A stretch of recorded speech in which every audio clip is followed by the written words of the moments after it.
A few weeks ago, I had a craving for a tea that I don't usually like, chamomile, sitting in my mind for 2 days straight, quiet and persistent, while I drank something else instead. 3 days later, I understood exactly why I had been fancying that chamomile. This episode is about that gap between what your body already knows and what your conscious mind catches up to eventually. It's about chamomile specifically, what it's actually doing physiologically when your gut and your nervous system need it most. And it's also about a bigger question underneath all of it. What happens when we get out of our own way long enough to hear what our body's been asking for the whole time? Let's get started, shall we? Welcome to Project Joyful, the podcast for health-centered leaders. Project Joyful is a space for conversations at the intersection of leadership, health, and lived experience. Here we explore what it means to lead in ways that honour your body, protect long-term capacity, and support a life that feels as good on the inside as it looks on the outside. This episode is part of the Biology of Leadership series. In this series, we explore leadership through your body, not as a performance to optimize or a mindset to fix, but as a biological experience shaped over time. Leadership doesn't just live in decisions, strategies, or roles. It lives in your nervous system and how responsibility is held and how reliability and care quietly organize your body long before you're consciously aware of it. These conversations are for leaders who are capable, trusted, and effective, and who are curious about how leadership is experienced internally, not just how it performs externally. There's nothing you need to do as you listen, no insight you need to apply. This is simply an invitation to understand what's been shaping your experience of leadership beneath the surface, and what's become possible when biology becomes part of the conversation. Let's begin, shall we?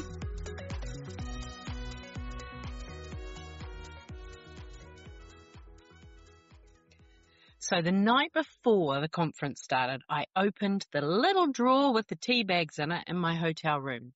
It had English breakfast, Earl Grey, green tea. Interesting, nothing herbal. No chamomile and no peppermint. The next day, sitting in one of the breaks between sessions, this thought arrived out of nowhere. I could do with a chamomile tea. I should take some tea bags back to my room. It might help me sleep.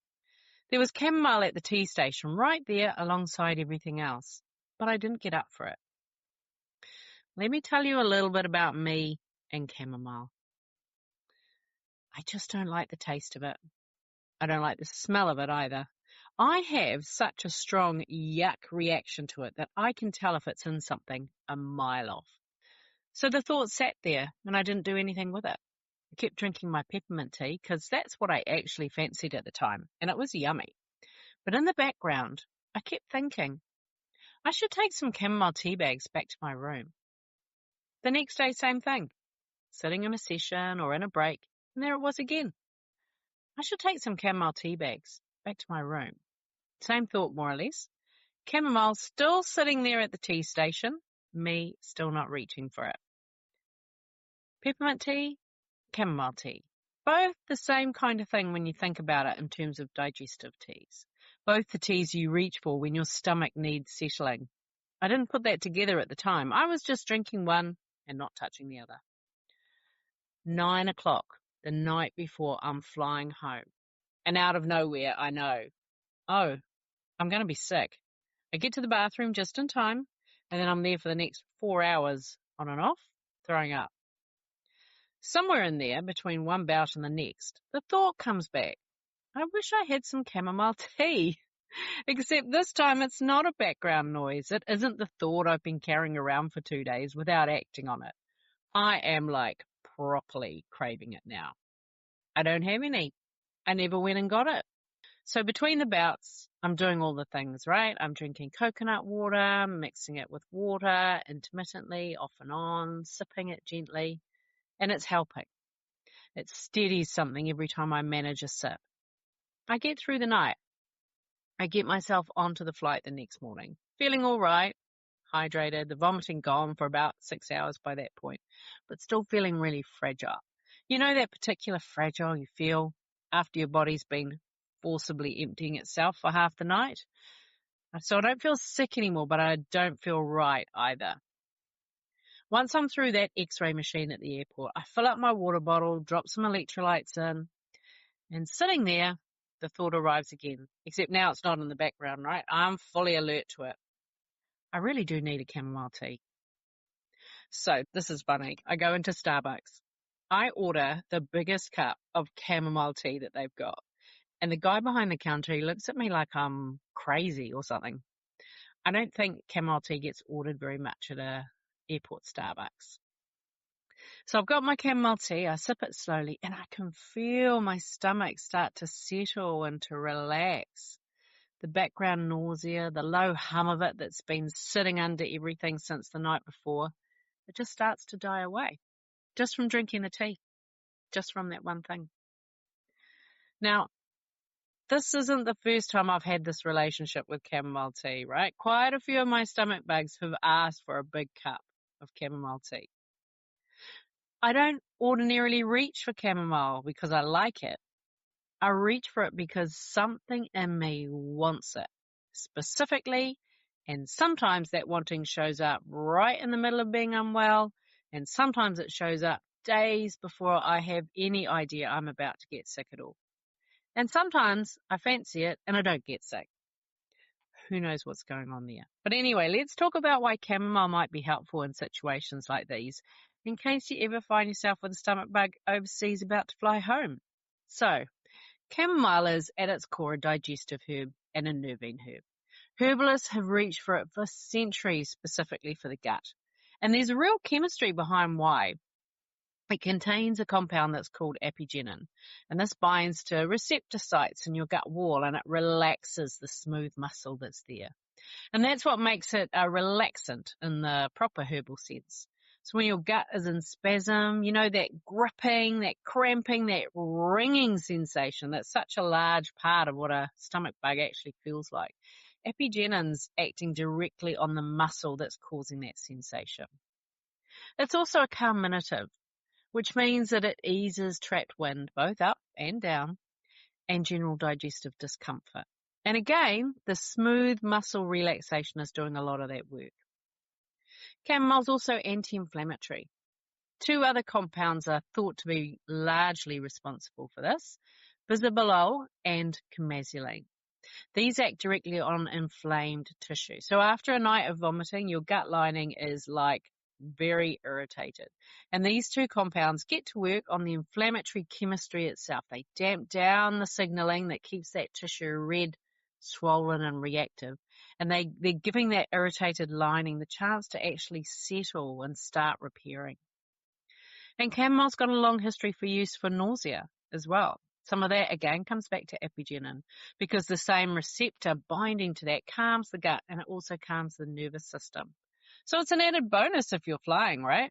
Especially since I had 3 flights ahead of me, 17 hours of travel in total, and I'm already run down from a night of vomiting.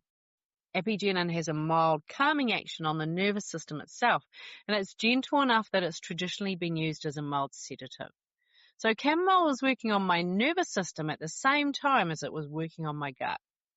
Not just settling the stomach that needed settling, but settling a body that was about to sit through 17 hours of flights, not counting those layovers in between, a bit dehydrated, feeling depleted, with that ordinary low-grade stress of travel sitting on top of everything else. So when I felt my stomach start to settle and relax with that chamomile tea, there was a lot happening in that 1 cup. A relaxant working on the spasm, a carminative easing the digestive discomfort, something anti-inflammatory working on the irritation itself, something antiemetic working on that background nausea, and underneath all of that, something quietly calming a nervous system that had every reason to be frayed with a lot of flying still ahead of me. Here's what I love the most about this. My body knew. Days before I understood anything was coming, some part of me already knew a stomach bug was on its way, and it knew exactly what would help. Chamomile tea. My body was already reaching for the one thing that would ease something that hadn't happened yet, to my knowledge. I think that's an amazing thing to sit with. We talk so much about optimizing performance, tracking everything, working harder to understand ourselves. And here's my body, quietly ahead of me, already knowing. Now, in that moment, I didn't listen. The impulse wasn't even to drink chamomile tea there and then. It was to grab some tea bags and take them back to my room. And I was in a conference. There was somewhere to be, people to talk to, a session about to start. The thought arrived and life carried on. And getting out for tea bags I don't normally reach for wasn't the thing that made it onto my list. And that's most of how we miss these signals, right? That busyness, inconvenience, a body speaking quietly while the rest of life is speaking louder. Now, let me be clear on this. Our job isn't to become hypervigilant, scanning ourselves for every signal in case we miss something important. That is its own kind of exhausting, and it isn't what this is about. Our job is so much simpler than that. And it's kind of harder in its own way as well. Get out of the way. Let the noise of the day quiet down enough to actually hear what's underneath it. My body knew what she needed. She always does. She just needs me to stop long enough to listen. And this is part of what I love about herbal medicine. These plants are your herbal allies. They're growing quietly, doing exactly what a body needs at exactly the moment it needs it. And we get to use them. Chamomile didn't need me to understand the mechanism for it to work, although it is interesting, I think. It just needed me to drink it. For those of us leading, achieving, holding a great deal, this matters too. Not as another framework to apply, but just as a fact. We are bodies first, underneath all of it. And supporting that body, listening to her, giving her what she's already asking for, is part of how any of the rest of it becomes sustainable. My body knew 3 days before anything happened to my level of awareness. She already had her answer. Mine was still catching up. I don't think that's unusual to her. I think that's just how she operates, quietly all the time. Sometimes I catch it, sometimes I don't.